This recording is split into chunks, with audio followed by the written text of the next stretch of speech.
यही है IPS officer हमारे शहर की, डॉली पाठक। गुंजन, तुम एसडीएम बन गई, मुझे सुनकर बहुत अच्छा लगा। ओके ओके, वैसे तुझे पता ही लग गया कि मैं एसडीएम बन गई हूँ, तो तू यहाँ पे जॉब मांगने आया ना?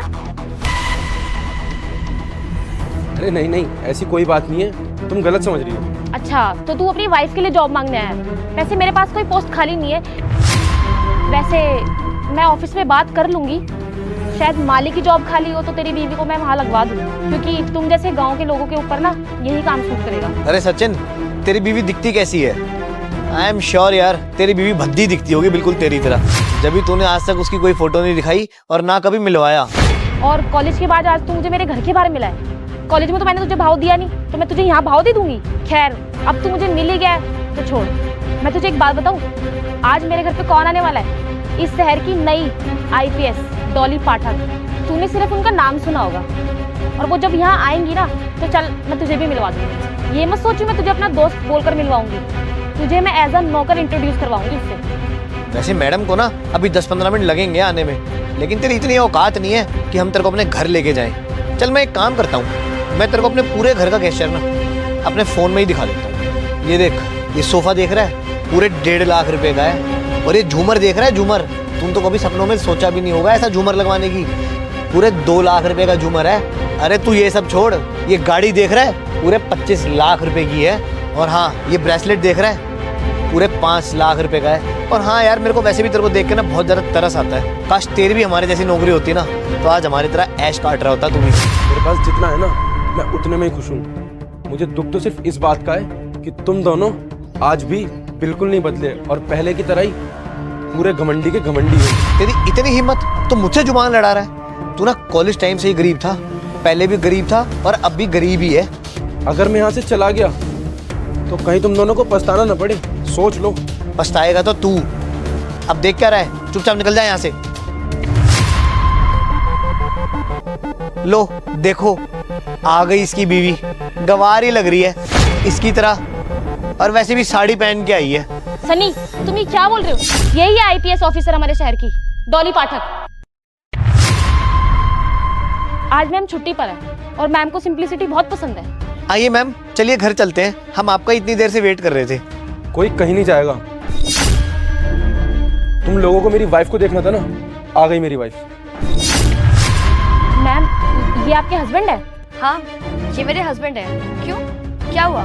कुछ नहीं डॉली, इन लोगों को ना किसी से बात करने तक की तमीज नहीं है। इन्हें ये नहीं पता कि किसी से बात कैसे करते हैं। अरे नहीं नहीं मैम, सचिन और मैं तो बहुत पुराने दोस्त हैं और हमारे बीच में तो वैसे भी हंसी मजाक चलता ही रहता है। क्या कह रहे थे तुम? ये तुम्हारा ब्रेसलेट पूरे 5 लाख का है और ये गाड़ी 25 लाख की, और तुम्हारे घर में जो गेस्टर्स हैं वो इतने महंगे महंगे हैं। अच्छा एक बात बताओ, तुम्हारी बीवी को एसडीएम बने अभी इतना टाइम भी नहीं हुआ और तुम्हारी बीवी के पास इतना पैसा आ गया कहाँ से? करप्शन करती है तुम्हारी बीवी, अंडर द टेबल ना मनी लेती लोगों से, घूस खाती है वो। तुम्हें शर्म नहीं आती? तुम लोगों से घूस लेती हो, क्यों करती हो ये सब? मैम, आपको तो पता है ना क्या सिस्टम है। मैम, चाहो या ना चाहो लेकिन रिश्वत तो लेनी पड़ती है ना, इसलिए मैम मैंने भी ले ली। लेकिन मैम मैं प्रॉमिस करती हूँ, मैं आज के बाद किसी से भी घूस नहीं खाऊंगी। क्या बोला तुमने?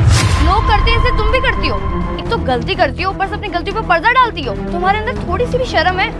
जो लोग मेहनत करके दिन रात करके पैसे कमाते हैं वो उन लोगों के पैसे हैं, और तुम उनसे घूस ले लेती हो। ये जो तुम्हारे पास घर है, गाड़ी है, इतने महंगे महंगे गेस्चर्स है ना, इन सब का बिल है तुम्हारे पास? अगर नहीं है ना तो बिल रेडी करवा लो, अदरवाइज ना तुम्हें जेल जाना पड़ेगा। तुम्हें पता है ये किन लोगों के पैसे हैं? जो लोग टैक्स भरते हैं उन लोगों के हैं। इतनी अच्छी हस्ती होने के बाद तुम्हें इतनी अच्छी पोस्ट मिली है, तुम्हें इतनी अच्छी सैलरी मिलती है, उसके बाद तुम्हें घूस देने की क्या जरूरत है?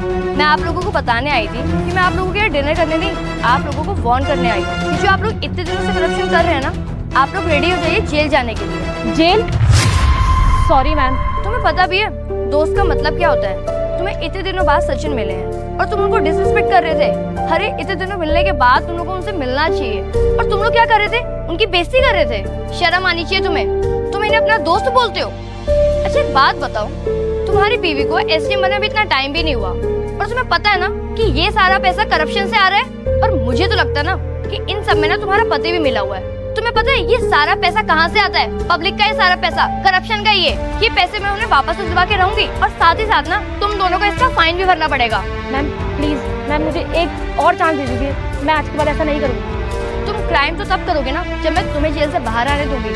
तुमने कोई मामूली रकम थोड़ी खाई है, तुमने लोगों के पैसे खाए हैं, वो भी लाखों में। तुम्हें मैं इतनी आसानी से बाहर नहीं आने दूंगी। Ma'am please we are very sorry, हम आज के बाद ऐसा कुछ नहीं करेंगे। प्लीज़ आप इसे जॉब से मत निकालिए मैम। मुझसे माफी मांगने की ना कोई जरूरत नहीं है, सीधा ना कोर्ट में जाके माफी मांगो।